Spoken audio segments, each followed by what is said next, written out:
Manchester United defeated Brentford tonight 3-0 at Old Trafford in the final game of Old Trafford played this season for the 2001, 2021, 2022 season. There's a couple ways actually you can look at this.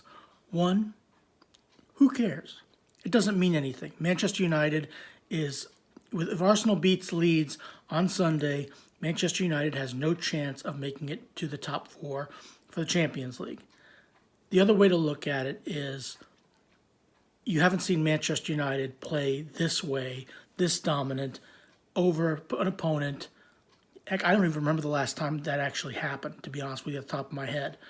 I'm sure it's happened sometime this season, but I don't remember it right now. Because the last games they've played, even against Norwich, who's been relegated, the game was 3-2 at home. They played at Everton and they got beat 1-0. Lost to Liverpool, lost to Arsenal, drew with Chelsea. Right now, so if you're a Manchester United fan, this is something you've been waiting for a long time for, and you're happy about it. You got a great goal by Bruno Fernandes, who has not been playing very well. Cristiano Ronaldo scored on a penalty kick, and Varane got his first goal that he ever scored for the club. Now, he probably should have gotten one at Burnley, but that was ruled out by a foul by Harry Maguire. But Manchester United fans don't need to tell me about Harry Maguire. The other way to look at it is, from a Manchester United perspective, this is something that, look, they did not look like world beaters. They did not look like they were the class of anything. They just looked like a team that was just better than the opponent they were playing. That's it, okay? And going out there, it's something you haven't seen Manchester United do in an awful long time.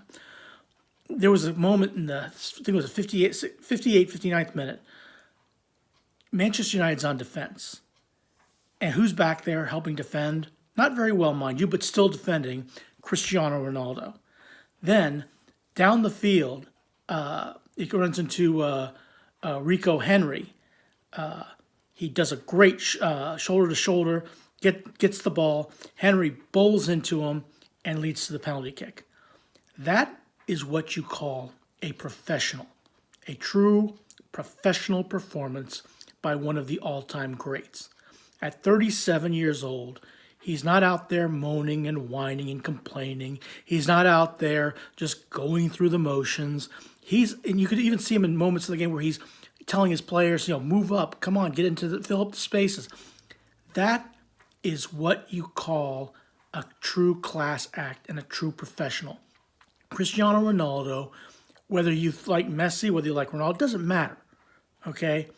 The fact of the matter is, what you saw from Cristiano Ronaldo was a true captain's performance, whether he has the armband or not.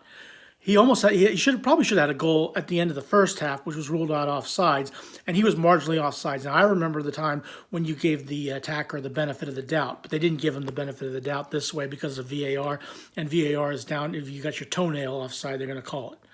But let's be blunt. Cristiano Ronaldo has got a place at the table for one of the greats of all time, and this was a truly great performance. You could tell this game meant something to him, okay? I think the game in general means something to him, but this game meant something to him. We are not going to leave Old Trafford with a loss. We are going to get a win. We're going to get a shutout. David De Gea probably has never, I don't remember the last time he had a shutout. It's been so long. It's got to be thrilled over that. Now, look, Manchester United's defense was not very good, and Brentford had their opportunities. If Brentford was a better team, if Brentford was a decent team, a team that, like they played against Chelsea when they beat them 4-1, if they took their opportunities, that could have happened here as well, okay? It wasn't like Brentford was on their heels all game long defending for their lives. Brentford came to play, and I think they did a reasonably decent job and showing what they were doing, but it's just when they got to the final third, they just were not very good. Telez had a handball, but I wouldn't have called it either. It was too close to the body. He wasn't playing the ball. It just went off his hand, off his arm. It wasn't a penalty. He also made a couple of errant passes that could have been disastrous if he was playing against a team like Manchester City or Liverpool. But none of that happened. None of that came to bite Manchester United. Now, Manchester United's last two games are on the road. They're going to have 58 points. They have a chance to get 64. But like I said, if Arsenal beats Leeds on Sunday, that'll give Arsenal 66 points, and that will make it mathematically impossible for Manchester United to get to the top four.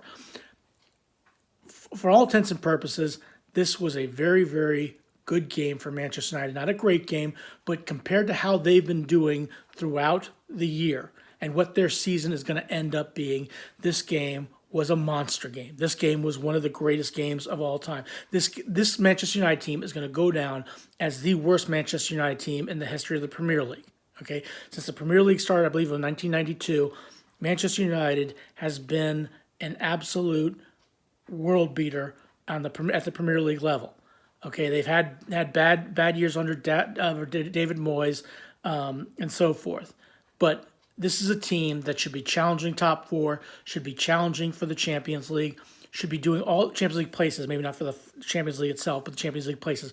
But this has been an absolute nightmare for Manchester United. This has not been their best year, and a lot of teams have taken advantage of it. Brentford was not able to do it this go around, but hey, all things being equal, Manchester United gets the win, gets the victory. Congratulations to them. Congratulations to Ralph Ragnick for finishing up at least the home portion of the season with a victory. Now, you look at the statistics, Manchester United, 65% possession, 35% with Brentford. I believe Brentford actually had quite a bit more corner kicks than Manchester United did. Like I said, Brentford had their opportunities. They had 12 shots, 4 on target, to Manchester United's 9 shots, 5 on target. Wasn't a dirty game. 1 yellow card to Manchester United, 6 fouls for Brentford, 4 for Manchester United. Brentford had 8 corner kicks to Manchester United's 3, and David De Gea had more saves, 4 saves versus 3 for Brentford. 4 saves for Manchester United and keeping a clean sheet. Like I said, I don't know that he's. I remember the last time he did that from Brentford. He only had to make 3 saves. David Raya only had 3 saves. Good on him. But look, Manchester United was the better team today and got their victory. The last 2 games are going to be on the road, but for all intents and purposes, a lot of us talk about the 73-minute walkout as well, at the protest of the Glazers. That I saw a couple people walk out. They showed on TV a couple people walked out, but it didn't look like a whole lot of people were actually following it. Probably because they hadn't seen Manchester United play this well or have this kind of a lead at this part of the game in an awful long time. The first goal was play by Elanga across to, like I said, to Fernandez, who put it away. Look, on Cristiano's penalty kick, I don't care if the goalkeeper went the right way. He blasted it with so much power, you could even see the back of the goal jump. No chance for Raya on that one. But look, Manchester United wins 3-0. They end their home season with a victory. Ralph Ragnick will not be back next year. Eric Ten Hag is going to take over. Is Ronaldo going to be back? And how many of these players? They were able to say goodbye to Juan Mata, who actually put in a good performance, a very good performance, and Cavani's not going to be back. And Matic played his last game for Manchester United, so they were able to send a couple of their players off with a win at home in the Theater of Dreams. Like I said, the protest didn't come across like I thought, like anybody thought it was, and they probably thought that Manchester United would be down 2 or 3 goals or something like that, or find a way to throw it away. No matter how you look at it, it was a good win for Manchester United.